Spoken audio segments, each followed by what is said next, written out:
Automate the process, protect the thinking. For years, we have talked about automation as if it were the destination.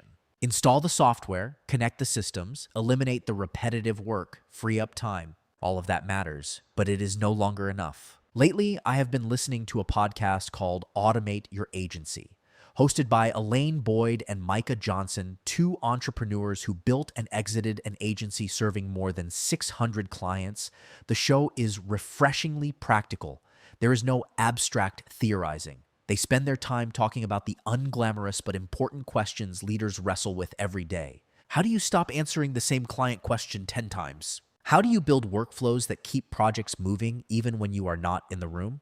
How do you double revenue without doubling headcount? How do you make sure that information lives in the business instead of inside one person's head? The answer, in episode after episode, is some form of automation. Better systems, better handoffs, clearer rules, more disciplined use of AI and software. And they are right. Most organizations are still far earlier in this journey than they realize.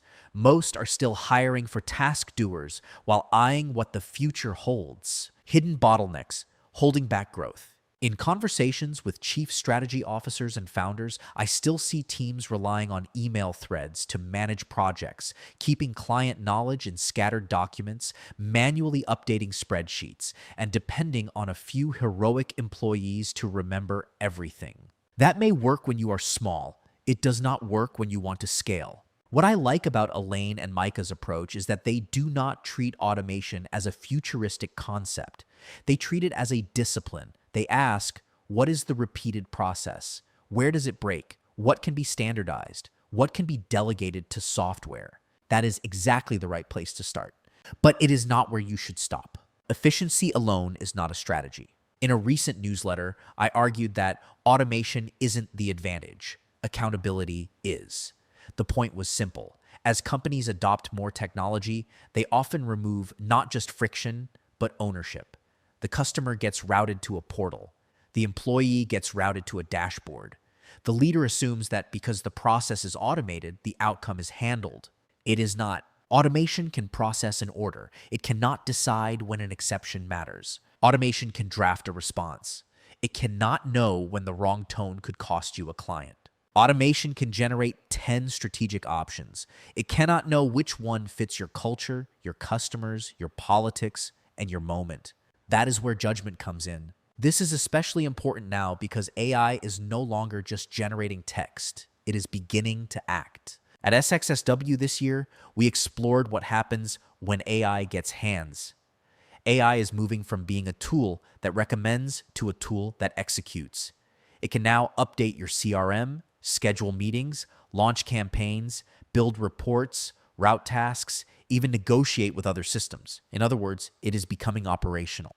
That is exciting. It is also dangerous. Because once a system can act, the question changes from, can we automate this, to should we? That is a strategic question, not a technical one. Automate the repetitive, protect the contextual. Automate the predictable, elevate the judgment. Automate the process, strengthen the person who owns the outcome. Listening to Automate Your Agency reminded me of a pattern I see over and over again among the best leaders in the Outthinker Network's community. They do not use AI and automation to replace people. They use them to make people more valuable. One CSO recently described how his team now uses AI to prepare the first draft of every market analysis. What used to take 2 days now takes 2 hours. But then the team spends the saved time asking better questions. What did the AI miss? What assumptions is it making? What is true here that would not show up in the data? That last question is often where the insight lives. Another leader told me her company automated most of its customer reporting process. The reports are now generated instantly, but she added a rule. Every major client still receives a personal note from an account leader explaining what matters, what changed, and what to do next. The automation increased efficiency. The human framing created value. That is why I think podcasts like Automate Your Agency are so useful right now. They help leaders move from vague excitement about AI to specific action.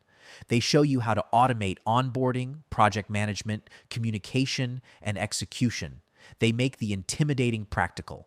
But as you listen, remember this. The goal is not to build a business that runs without people. The goal is to build a business in which people spend less time on what machines do well and more time on what only humans can do well. To decide, to interpret, to empathize, to frame, to take accountability.